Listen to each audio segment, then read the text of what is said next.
Hi, I'm Deanna Springer. On behalf of Nancy Zeman Productions and PBS Wisconsin, welcome to the virtual Great Wisconsin Quilt Show.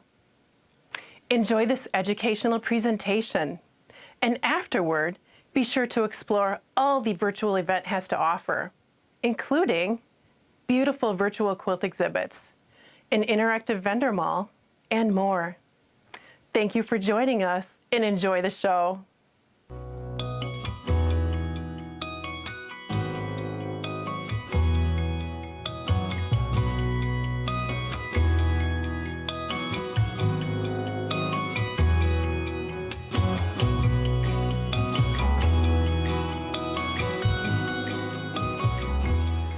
My name is Weeks Ringel. I'm one of the co-owners of Modern Quilt Studio along with Bill Kerr. We've been making modern quilts for, I think, about 30 years, and we are publishers of Modern Quilts Illustrated and a number of other periodicals, and we also design fabrics for Benartex's Contempo division. So we're looking forward to talking to you today about how to make palettes for the quilts that you make and how to learn how to combine fabrics in a little bit more adventurous way. So let's get started and talk about how people generally learn how to build palettes. And most people start with a fabric like this, and they'll look at a multicolored fabric and they'll call it like a focus fabric or a highlight fabric. And they'll go and the way that they'll build the palette would be to pull colors from the colors that are in the multicolored print, and then they will use them with the quilt. So the only colors that you could use in a quilt using this method would be the colors that are in this fabric. But let's say you wanted to be able to use this fabric along with it. So this is one of the ways that we'll learn today how to combine fabrics that you wouldn't think go together, but can. And this is a good example of how you'll be able to do it by building palettes. So let's get started. So let's talk first about working with solid fabrics and how you build a palette using them. One of the things that's tricky for many people is they are accustomed to the idea of pulling the colors from the multicolored print to build their palette. So when presented with solid fabrics, they're not sure where to start because there's no inspiration fabric or no fabric that provides the palette for them. But one of the things that we think is really fun in working with solid fabrics is to think about an inspiration source, a palette in nature or a palette that you like or that you have seen on your vacation travels or that just provides you with a happy memory even.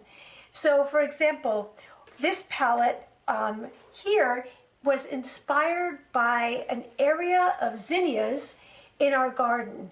And there are some silver-leafed plants as well as the zinnias that are yellows and oranges. And of course, there's also in the background, there's the blue of the sky, and there's a beautiful palette provided by nature that was the inspiration for this particular palette. And if you think about it, most of this palette is really if you look at the color wheel, you're using these colors on this side. So you're using about half of the color wheel. In this particular project, there would be no purples and no pinks, but really a lot of these melon colors and some silvery greens and also some very yellow greens as well for contrast, as well as a couple little hints of blue. So this would be one way to think about it. Now, if you want to use a lot of lights and darks and even a variety of values, which is the lightness or darkness of a color, controlling a little bit more of the color wheel is a way to be able to do that more successfully. If you use the entire color wheel in all lights, darks, and mediums, sometimes it can get a little chaotic. So one way to have a unified palette is to choose a section of the color wheel and then use a more narrow range of values. Maybe in this particular case from say light mediums to mediums, for example. Now in this palette, this was inspired by my love of blueberry season and blueberry pie in particular. And if you've ever cooked with blueberries, you know they go through a lot of different color changes. But even raspberries and strawberries and rhubarb and there's a whole bunch of summer fruits and plums that also inspired this palette. And if you'll look, you'll notice that it's a very tight range on the color wheel. There's no yellows in here, there are no greens in here, and it's a pretty tight value range as well in terms of the darks to medium darks, but there aren't any pastels in here, and there aren't any of the kind of yellow toned colors in here either. And they're all similar in saturation, which is the intensity of the color. So you don't have any dusty pinks in here, and you don't have any neons either. So a lot of the way that we like to think about color is to think about what part of the color wheel are you using, and what part of the value wheel are you using as well, because you can see in this color wheel that you can see that there are lighter values are in the center and the darker ones are on the outside. So you can really tighten up whether it's the values or the colors or both. That can help you to unify your palette also. Let me show you a couple of quilts that we've made with solids using different palettes. So this is our accordion quilt, and you can see that we have a relatively dark palette that we used. There are no pastels in here, and there are no super brights in here either, but we used pretty much the entire color wheel, so we had to be pretty tight in that value range. Let me show you one more. It's a totally different approach. So this is our Argyle quilt, and you can see that this is a tighter range of blues and greens with a gray binding. And one of the things you might notice in this quilt is that the center between the curvilinear forms looks like it's white because it's much lighter in value than the curvilinear forms that are next to it. And a lot of people think it's white, but it's actually just light blue. And this is a really good way to think about options for contrast in a quilt, that you don't have to go to white and you don't have to go to black. You can step down a couple of steps in value and go much, much lighter or much, much darker, but still have it be the same color. Still have it be a blue in this particular case. But this palette is a favorite palette of ours, and it's kind of inspired by sea glass or beach glass colors, and I find it a particularly calming palette. So let's look at some other palettes. Let's talk about working with small scale prints. A lot of the prints that people use that are small scale, they think that they can only use with other similar fabrics, so Civil War fabrics with other Civil War fabrics, or feed sack prints with only other feed sack prints. But actually, the feed sack prints, if you think of them as a color, and the way that they're printed often has a white background, that they pair well with other fabrics that have a lot of white in them also. So even if they're not period prints, you can combine smaller prints with larger scale prints just by virtue of the fact that they have the commonality of having a lot of white in them.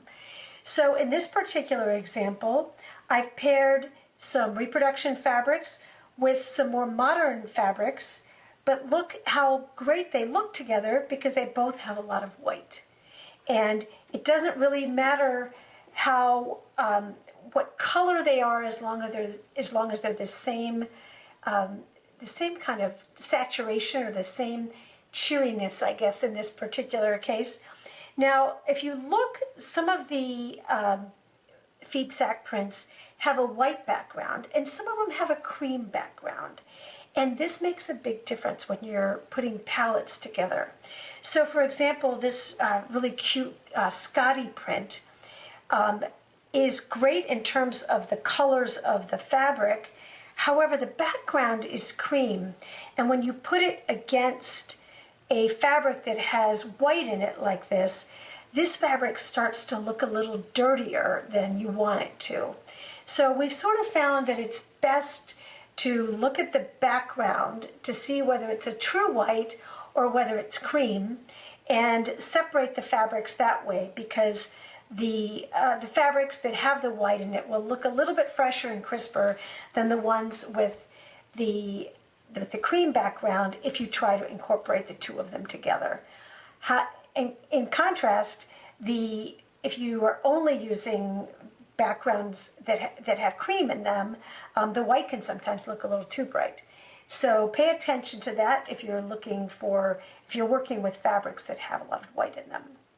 So let's look at some other quilts that we've made with small scale fabrics. So this is our Woodlands quilt, and it's made with our vintage fabric line. And we designed this fabric line to look kind of scrappy, to be a combination of unexpected patterns that work great together in quilts. And if you'll look, there are 3 different roles in this quilt for fabrics.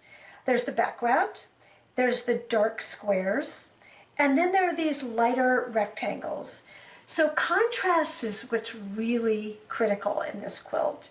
And if you look, and if you think about the palettes you'll be building a dark palette and a lighter palette, and then you'll make sure that the background has good contrast between those 2 palettes.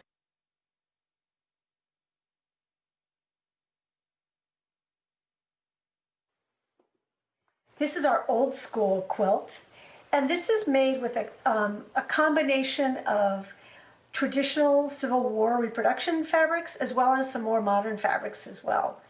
But they all are small scale, and they're all a little desaturated. There aren't any neons in here, there aren't any hot pinks in here, but they are similar in the feel.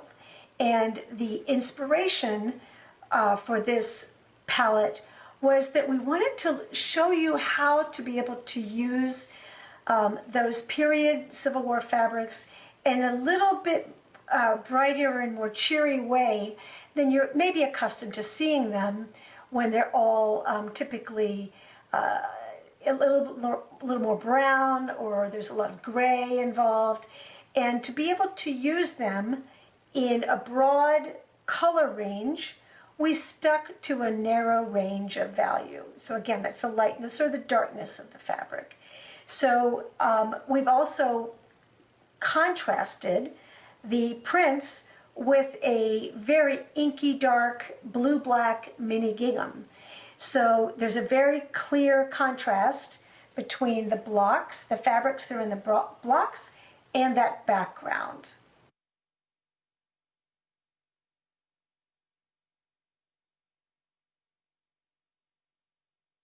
Let's talk about how to build palettes with larger scale prints. So I've got a variety of prints that I've pulled together, and these do not match. They're all multicolored prints, but they have a commonality of the saturation, which is the intensity of the color. You won't see pastels here. These are all very bright, high contrast prints, and they are chosen because they're all saturated. There's a variety of colors along the color wheel. I think we've got practically every one in there, but there also aren't any super lights or super darks. So we've kind of got that middle range in terms of the values that we're using. Now there's a couple of fabrics that I took out of here, and these are they. And if you'll notice, they each have a little brown and a little ochre in them. And in this palette, they look a little bit dirty. So I took them out, even though the rest of the colors work well. I just didn't like the way that the brown made, they looked a little dirtier than the other fabrics that are in the palette. Now this is another fabric that I pulled out because it seemed a little too dark in value. The colors were right, but the value was a little too dark, so I pulled that out as well. Now, many times people are afraid to use prints with yarn dyes and incorporate a yarn dye with their large scale prints, but this one would look great with this palette, and I would actually even consider putting some more yarn dyes in here as well, because yarn dyes make the prints look a little bit more cheerful and a little bit more fun, I think, sometimes too. So don't hesitate to include yarn dyes or even batiks with your large scale prints. Now, what if you had a pattern that called for sashing or some part that needed contrast, some like highlight, like let's say you're making a log cabin and you want a contrasting center. Then I would go for a print like this that doesn't have as many colors and is smaller in scale, because that will give you more contrast as well. To not have, all of these have, you know, some of them 10 to 15 colors or so, and having a smaller scale print with fewer colors that's darker in value also will give you a really nice contrast for that particular roll of the fabric in the quilt. So let me show you some quilts we've made with large scale prints. I'll show you the one that I showed you at the very beginning again, talk a little bit more about that. This is our Follow the Leader quilt. And if you'll notice, there are 3 different rolls for fabric in this quilt. The first are the prints, the large scale prints in the blocks. And then there are the little links between the two, and we've used that little mini black and white checkerboard for that. And then the background is this teal color that is kind of like a near solid. It's kind of a little bit of a blush, but there's good contrast between the blocks that are a little bit lighter and the links and the background. So in this particular case, you'd be building just one palette, but you would need to make sure that the links and the background have enough contrast that they don't appear to run into the blocks that you've got here.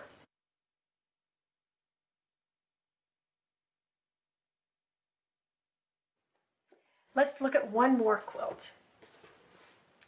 This is our Sunshine quilt, and it's very bright, and it uses a lot of these very bright, cheerful prints, but we find sometimes that they become so busy that you need one little area where you can see some contrast that breaks up the blocks. So we've introduced these white bars in the quilt that make it, give it a little bit more definition and a little bit more structure to the pattern.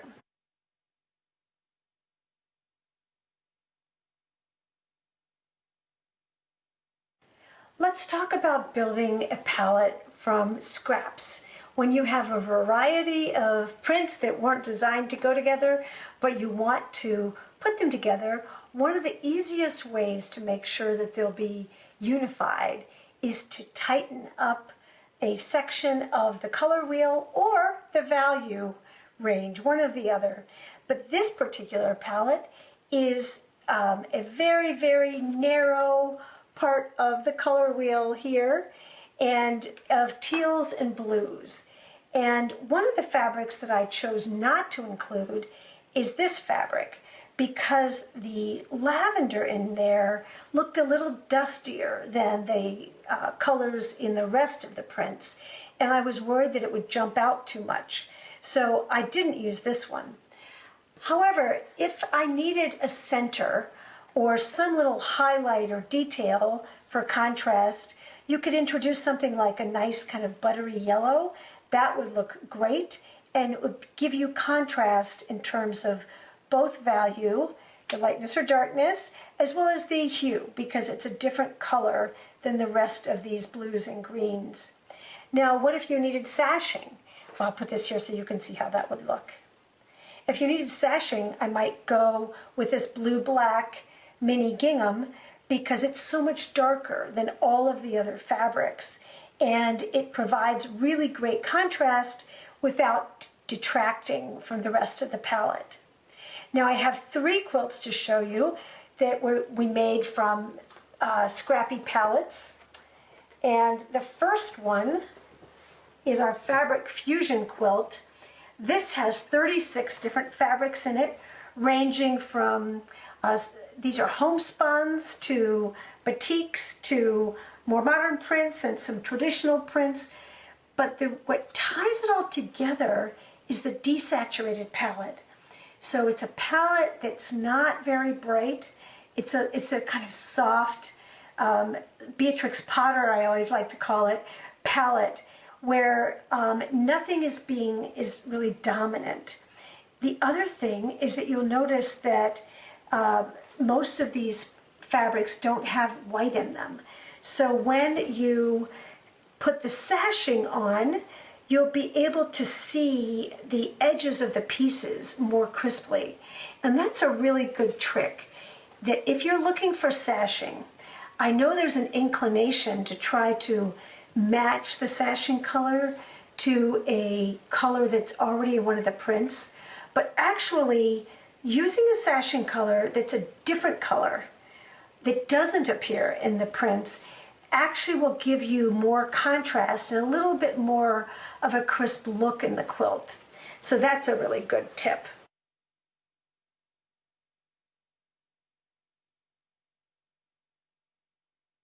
This is our 3 Cheers quilt. I think this was made from 64 different fabrics, and there are 2 different types of fabrics in this quilt. There are lights and darks, but it's not a real huge range of light, light, light, and dark, dark, dark. It's more in that middle area. And as we were making the blocks, we thought about whether the contrast between this form and the background triangle should be a light and dark contrast, or whether it should be a contrast of color. And it doesn't really matter as long as you've got the contrast. But in most cases, we tried to make this 3-legged form be a darker fabric. But you can really get away with a lot as long as you have enough contrast. So contrast, contrast, contrast, that's the big tip. So let's look at our Intrepid Traveler quilt. This quilt is made from fabrics from India, Indonesia, and Japan and some other areas.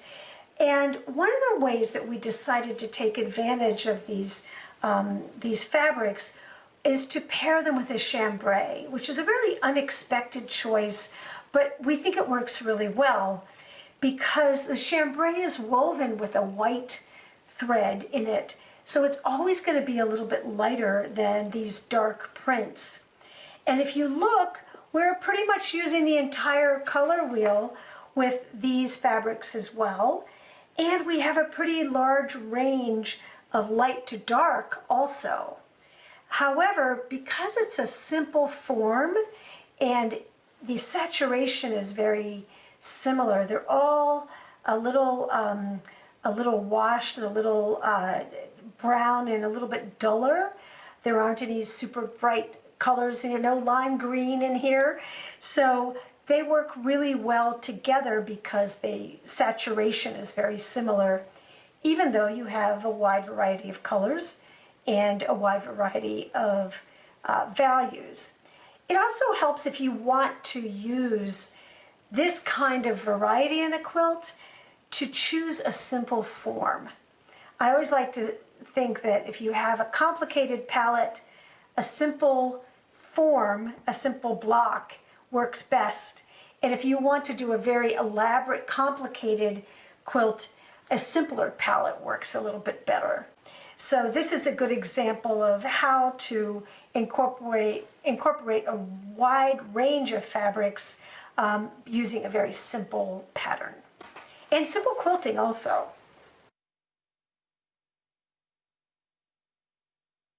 So now you've got your palettes together, let's talk about some fabrics that you might want to use in addition to your palettes in a project. For example, sashing or some other detail or even binding.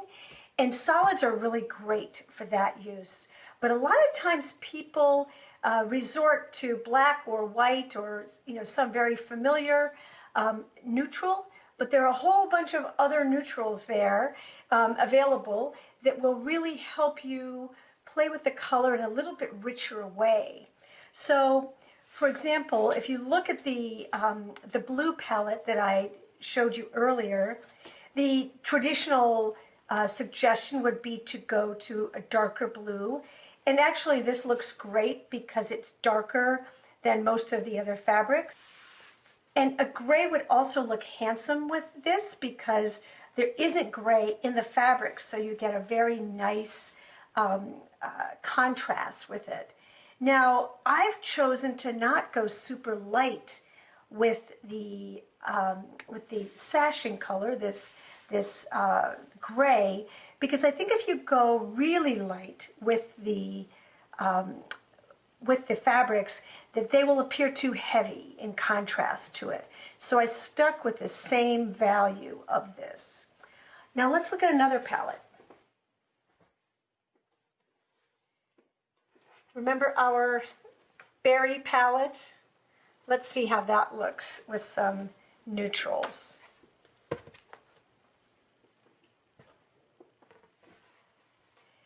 Now, you'd be surprised how great a dark eggplant looks with that.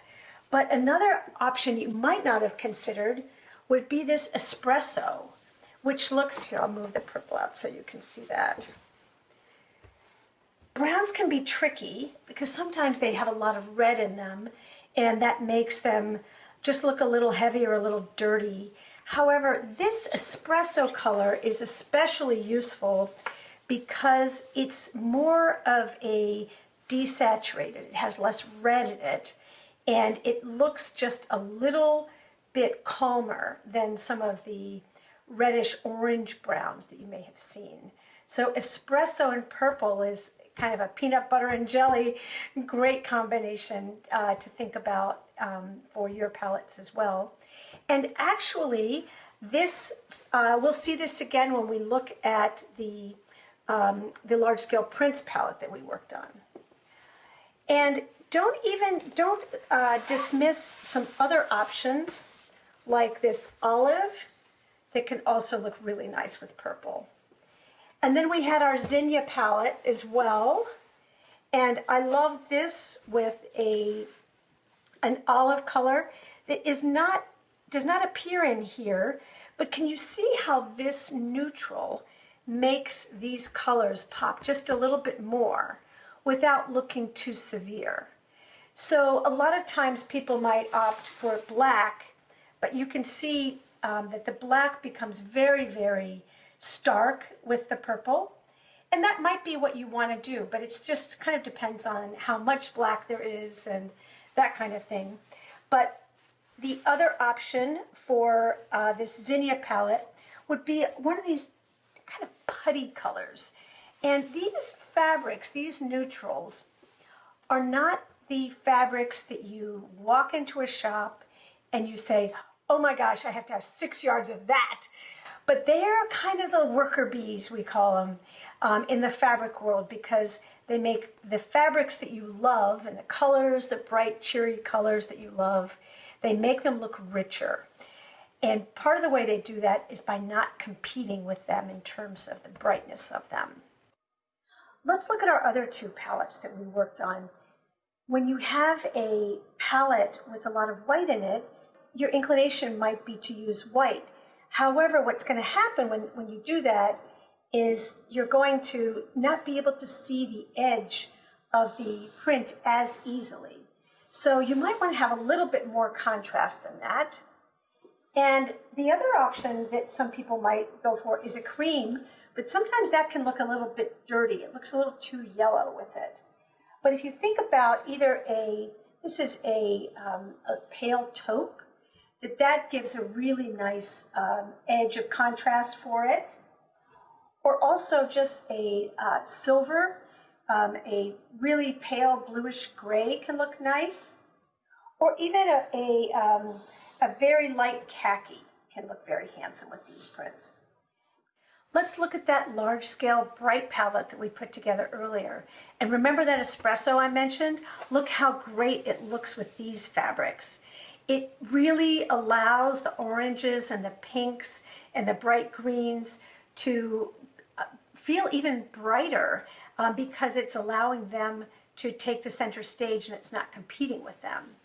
Another option is this fern color that is it's a very desaturated, kind of like a dark greenish khaki, but it also looks fantastic with pinks and oranges as well. So think beyond the neutrals that you may have thought about before of beige and white and black, and play around when you're in a shop or when you're shopping online, and think about how you can put together a palette that makes the best use of the colors that you're working with. Thanks so much for joining me, and I'll see you next time.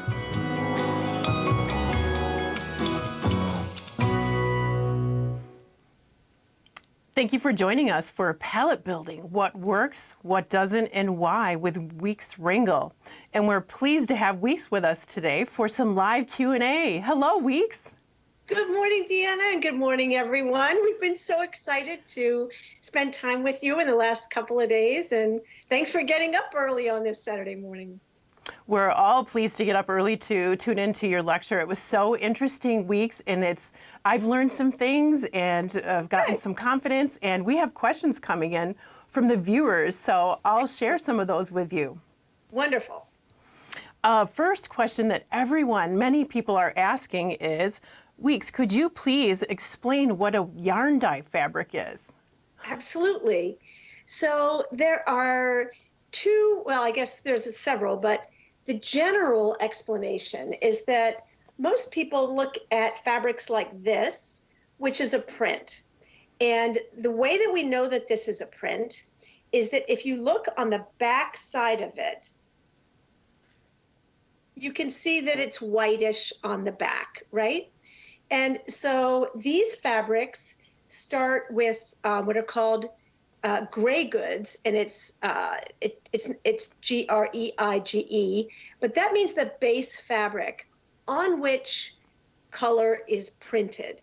So they take white fabric or unbleached fabric, and they put a bunch of different screens of color on it to get a print. And the color is on top of the fabric, and it does not go all the way through. Yarn dyes, in contrast, are created by individual pieces that are called yarns. You can't see it, I know, on the computer, but I'll sort of hold it up so you can see it maybe. Each individual thread, or yarn as they're called technically, is dyed separately, and then this pattern is woven. It's woven together, and the way that you know it's woven is the front looks identical to the back. So rather than having the dye rest on the surface of the cotton, each individual, the pattern is created by pre-dyeing each yarn and then weaving different colors together. So you really can't achieve this sort of print using yarn dyes. And there are some printed plaids, for example, that you'll see, but you'll know that they're printed because if you turn them over on the back, you'll see a white fabric or white color on the back. So it's the difference between screens of color printed on fabric versus individual threads dyed different colors and then woven together to create the pattern. That's a great explanation for us, Weeks, and thank you for giving us the permission to integrate both of those types of fabrics and more into our quilts. Absolutely. And also, sometimes in the category of yarn dyes, if I can just expand on this, because that might answer a few more questions. In the category of yarn dyes, there are different names that people use, like homespuns. And homespuns often refers to a coarser weave of a yarn dye. So the big category is yarn dyes, and you'll have shot cottons and yarn dyes and all of those, shot cottons and homespuns under that category of yarn dyes. But they're all different variations that refer to the weaving pattern and that kind of thing. Thanks for covering that. Tina was asking about the homespun, so Yeah, great thinking ahead. And Vicki has a question. Weeks, I have some very deep saturated purple and royal blue large-scale prints. I would like to pair with a neutral. Any ideas on what neutral to go with? I would look at it depends on how dark the blue is. You can get, one idea is to go way darker to like an inky blue. That could work. But also a taupe or a gray would work really well. You could also go with a lighter value. So a lighter gray or sort of a kind of dove gray, that kind of thing might work as well. But you want contrast. And if you've got that saturation, you don't have to have a huge range of contrast. But the best advice is to look 10 feet away and get a big piece of it and look 10 feet away and see whether you can see that edge, because that'll tell you whether or not you're going to have enough contrast for the background. Great advice. And Doris has a question. Doris is saying, I have trouble choosing background fabrics. I choose the main colors. I enjoy doing that, but when it comes to the background colors, she's asking, Weeks, if you could only have 2 or 3 background fabrics in your stash, what would you choose? Well, that's an easy one for me, but it might be different for you because we're all different. But it's funny because we always say they're not the fabrics that if you were standing in the front of the store that you'd say, give me 6 yards of that. They're kind of background players, like in the background in a movie. They're the characters who are in the background that make everything look good. So I would go for for sure a kind of khaki olive green that is really, really versatile. The color behind me right here is a warm pale gray. I would probably go with that as well. And believe it or not, I would go with a teal because I actually have one right here. And this is the one we showed on Sewing with Nancy on our Magic Inch series. This teal, you can see it with all these different colors. It's amazing how versatile it is. And it makes oranges and pinks look great, and greens and blues look great, and browns and grays. So I would say those are probably unpredictable choices, but I love all of them. Unpredictable, but truly Weeks colors. And you can watch Magic Inch Quilts with Weeks and Bill at nancyzieman.com. You can watch all the Sewing with Nancy episodes there, and it's really fun to watch that program with you and Bill and Nancy. It is. Yes. We all miss her so much, but it's nice to be able to have all those videos. Right. And we have more questions, Weeks. Okay. Can you please explain what you mean by dirty fabric? I understand it when referring to cream and white, but in color groupings? Yes. So, for example, and this is I'm looking at you and you're illustrating the point right away. The shirt that you have on is very saturated and it looks super, super cheerful with that little pop of magenta that you've got because they're both equal levels of saturation. But if you were to put that exact blue that you're wearing in the quilt behind you, it would probably pop a little bit too much, right? So, and it would make the quilt behind you, the colors that are in there look great as a grouping, but once you put something that's a little bit too bright into a group of colors that are less saturated, then it starts to look a little dirty or faded or whatever. So it's not that one is good and one isn't good. It's that one stands out more than the other. And so you want to, it's kind of like, you know, we often use a party metaphor, that you don't want to have a wallflower at a party of really gregarious people, and you don't want to have somebody, a massive extrovert, at a party of more soft-spoken people. So it's not that one is better than the other, it's that one stands out more. And so you want to make sure that you're using all of the fabrics to their best advantage. So, for example, I have our old school quilt I showed in here, and if you were to include, for example, this yarn dye, these fabrics would look they would look a little, I use the word dirty, but a little faded and a little dull, whereas on its own, it looks plenty cheerful. But color and saturation is all relative, so we have to make sure that we group them so everybody looks their best, I guess is the best way to put it. Great advice. It reminds me of watching Sesame Street when I was a little bitty kid, and just one of these things just doesn't belong here. So follow your instincts on that. And we have a question from Jenny in Antigo, Wisconsin. Weeks, I love your name. Great presentation, thanks. Well, maybe it's more of a compliment than a question, but she wraps it with a question. What is your favorite color and color combination, and why? You know, it's really hard. It's really hard for me. But actually, the color over your right shoulder, that bright kind of Granny Smith apple green, that's kind of that's a happy place for me, that color. I feel it's the color of trees, and it's the color of the outdoors for me, for where I grew up and where I live. So I always love a beautiful green. However, you know, I go through seasons like everybody else, and, you know, sometimes I love a good plum, you know, a good plum color, or a really dark espresso brown, or, you know, it just varies from, coral is another favorite. So lots of good colors out there. All good colors, it's just how they combine. Right. And Mary Jo and Carol are watching on Facebook, and they're asking, what does Weeks suggest are the best protocols for pre-washing and starching your fabrics?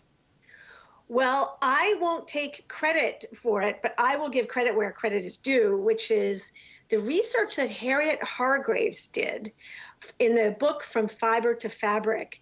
And this is a book that's about 20 years old, but she worked with a bunch of textile engineers to test out how to maintain that bond between the dyes and the yarn, the gray goods, the woven fabric, to prevent fading.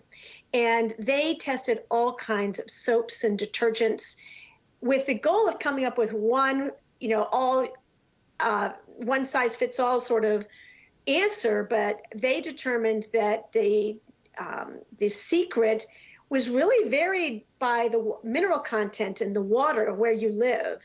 But the general advice was to pre-wash using one of two soaps, either Orvis Equine shampoo or Ivory dishwashing soap, which is the liquid that you find it's what people might wash their crystal or their fine china with. But we wash all of our quilts with it, and we wash our quilts on a regular basis. You know, at least once a year, every quilt gets washed. And we have quilts that have, you know, we've had for 25 years that are not fading as a result of that. So Orvis Equine shampoo is great if you live someplace and you've got access to that. Although I laughed because I explained this once in a class in California, and the woman said, well, I'm a rancher And we actually bathe our horses in ivory dishwashing soap because we find that it's better for their skin too. So, there seems to be a chemical similarity between Orvis and ivory dishwashing soap. But that's what we do. And then we, if we pre-wash everything at all times. And we find that we typically don't need to starch because we've got a really good steam iron. And but if you like to starch, you absolutely should do whatever you need to do to make the process fun. But if we're using yarn dyes in particular, because of the way they're woven, we like to use the Mary Ellen's Best Press. We have no financial arrangement with her or Ivory or whatever, but we just recommend the products that we use and we find the most helpful.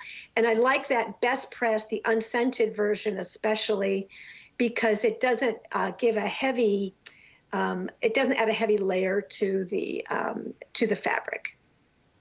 Our next question is from Sister Carol from Ohio. She asks, talk about binding color. A color darker for your whole quilt?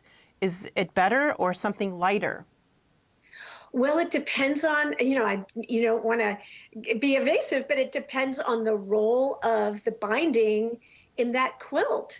And it depends on how you want the binding to feel in the quilt. So, for example, the quilt that's right behind me right now, we used the slightly darker version of the backing fabric, which is this new fabric of ours. It's a domino print. I don't know if you can see it, but we wanted a little bit of a frame to it. And so we chose a contrasting color, but that also looked good on the back, because it's always good to think about, especially if you use your quilts the way we use ours to bundle up, that you're going to see the binding with the backing. So you want this harmonious relationship among those colors.